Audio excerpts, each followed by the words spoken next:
కొంతమంది నేను ఈ రోజు నుండి సినిమా చూడకూడదు అనుకుంటారు కానీ చూస్తూనే ఉంటారు. నేను ఈ రోజు నుండి సిగరెట్లు మానేయాలి అని అనుకుంటారు కానీ త్రాగుతూనే ఉంటారు. ఈ రోజు నుండి నేను పేకాట్లు మానేయాలి అని అనుకుంటారు. ఈ రోజు నుండి నేను వ్యసనాలు మానాలి అనుకుంటారు కానీ మానరు. ఎందుకని? అది వాళ్ళ చేతుల్లో ఉందని అనుకుంటే మానేవాళ్లేగా. ఎందుకని మానలా? అది మనస్సు మీద ప్రభావం చూపుద్ది, దేహం మీద కాదు. మనస్సు అనేది కళ్ళెములు తీసిన గుర్రం ఎలాంటిదో ఈ మనసు అలాంటిది. కళ్ళెం పెట్టని గుర్రం తన ఇష్టం వచ్చినట్లుగా పరుగులు పెట్టుద్ది. అది ఇష్టం వచ్చిన కేసు పరుగులు తీస్తుంది, దాని ఇష్టం అది.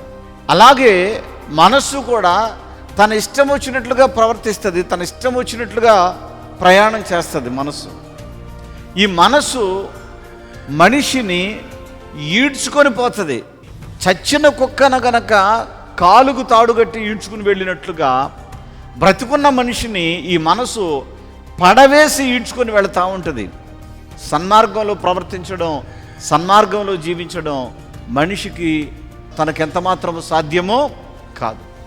మరి ఎట్లా?